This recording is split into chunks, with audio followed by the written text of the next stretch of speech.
राजस्थान सरकार अब धर्मांतरण के खिलाफ बड़ा और सख्त कदम उठाने जा रही है। मुख्यमंत्री भजनलाल शर्मा की अध्यक्षता में हुई कैबिनेट बैठक में धर्मांतरण विरोधी विधेयक लाने पर चर्चा हुई, जिसके बाद इसे विधानसभा में पेश करने का रास्ता साफ हो गया है। इस कानून के आने के बाद जबरन या लालच देकर किए जाने वाले धर्मांतरण पर न सिर्फ कड़ी सजा होगी बल्कि भारी जुर्माने का प्रावधान भी रहेगा। माना जा रहा है कि ये कानून पारित होते ही आदिवासी अंचलों और दूरस्थ गांवों में हो रहे धर्मांतरण के मामलों पर सीधा अंकुश लगेगा। सांसद रावत ने जताया आभार। उदयपुर के सांसद मन्नालाल रावत ने सरकार की इस पहल का स्वागत करते हुए कहा, भजनलाल सरकार का ये फैसला ऐतिहासिक है। लंबे समय से राजस्थान में धर्मांतरण विरोधी बिल की मांग हो रही थी।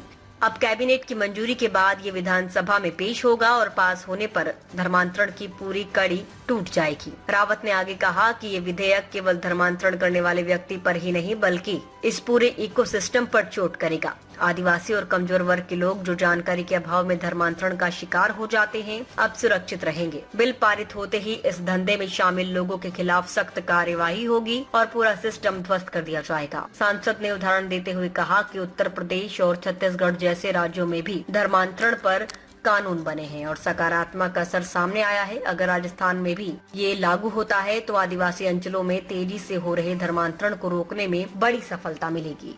माननीय भजनलाल जी शर्मा साहब की सरकार का बहुत बहुत साधुवाद है, जिन्होंने धर्म स्वातंत्र विधेयक लंबे समय से राजस्थान में विचाराधीन था, उसको कैबिनेट में अनुमति भी दी है और जल्दी ही विधानसभा में प्रस्तुत होगा।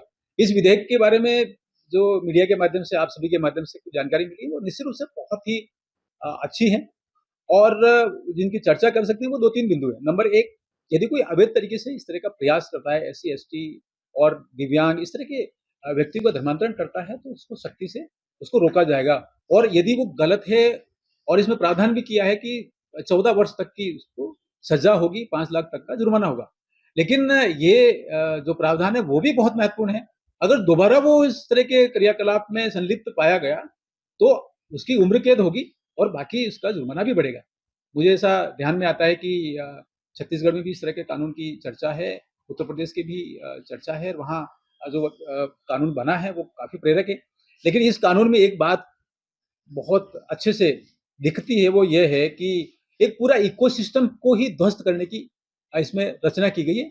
ये कानूनी प्रावधान आप देखेंगे कि कोई एक व्यक्ति है धर्मांतरण का काम तो कराता है, एक ढांचा भी दिखता है कि एक सभा कर रहा है, लेकिन उसके पीछे पैसे देने वाले, उसके पीछे जुड़े हुए संगठन, बाहरी लोग, ये बहुत बड़ा एक इकोसिस्टम होता है।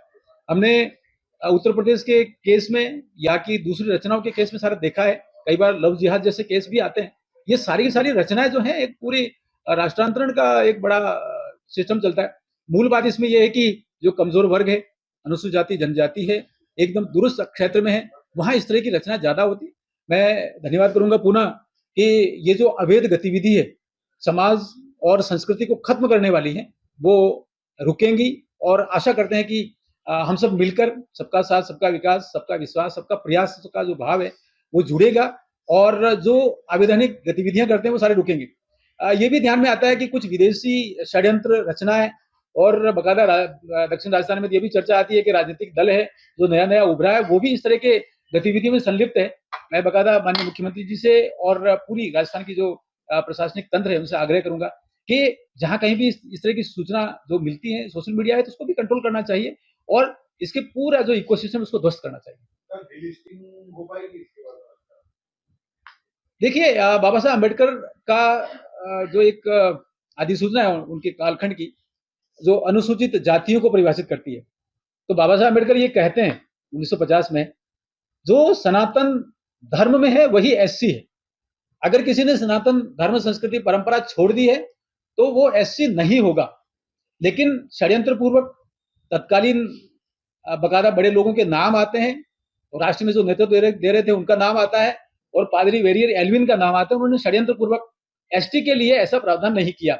उसके परिणाम स्वरूप नॉर्थ ईस्ट कहते हैं, मध्य भारत कहते हैं, कई जगह पे ये धर्मांतरण वाली गैंग भी आगे बढ़ी, वो अपनी जगह पर है। लेकिन सबसे बड़ा नुकसान ये हुआ है कि अनुसूचित जनजातियों के जो संवैधानिक हक है, चाहे वो छात्रवृत्तियों के हो, चाहे विकास के अनुदान की बात हो या दूसरी सारी बातें, जैसे नौकरी में रिजर्वेशन की बात हो, तो आप देखेंगे कि लगभग 5 से 7% लोग जो धर्मांतरित हो गए हैं, वे एसटी का लगभग 70% नौकरियां, छात्रवृत्तियां और अनुदान लेके जा रहे हैं, छीन रहे हैं। मुझे लगता है ये बहुत दुर्भाग्यपूर्ण है। डॉक्टर कार्तिक उरांव जी ने 1970 के दशक में इस विषय को उठाया था। उन्होंने कहा कि ये जो प्रावधान है वो एससी के प्रावधानों के अनुरूप नहीं है। दूसरा, ये जो प्रावधान करके कि जो धर्मांतरित हो गया वो भी एसटी का लाभ ले रहा है, यह पूरी तरह से अनैतिक है, असंवैधानिक है, अलोकतांत्रिक है और कानूनी है। इस तरह की सारी बातें उसमें आई हुई। मुझे लगता है माननीय नरेंद्र भाई मोदी जी की सरकार है, जनजातियों के हितों को लेकर, जनजाति के विषयों को लेकर, जनजाति नायकों के सम्मान को लेकर, गौरव को लेकर बहुत काम हुआ है। भगवान बिरसा मुंडा जी के जन्म दिवस को जनजाति गौरव दिवस घोषित किया है। धरती आबा जनजाति उन्नत ग्राम अभियान लाकर लगभग 63,000 गांव तक जा रहे हैं और करीब 5 करोड़ जनजाति क्षेत्र में जो लोग हैं उनके लिए योजनाओं की सैचुरेशन पर जा रहे हैं। ये सारी बातें तो हुई है, लेकिन अगर डिलिस्टिंग आंदोलन के माध्यम से जो भाव पूरे देश में जागृत हुआ है जनजाति हक के लिए, अगर कानून बनता है तो मुझे लगता है अपने आप में ऐतिहासिक होगा और मन में भाव आता है कि कहीं ना कहीं कुछ ना कुछ तो अच्छा हो रहा है और बहुत जल्दी अच्छा होगा।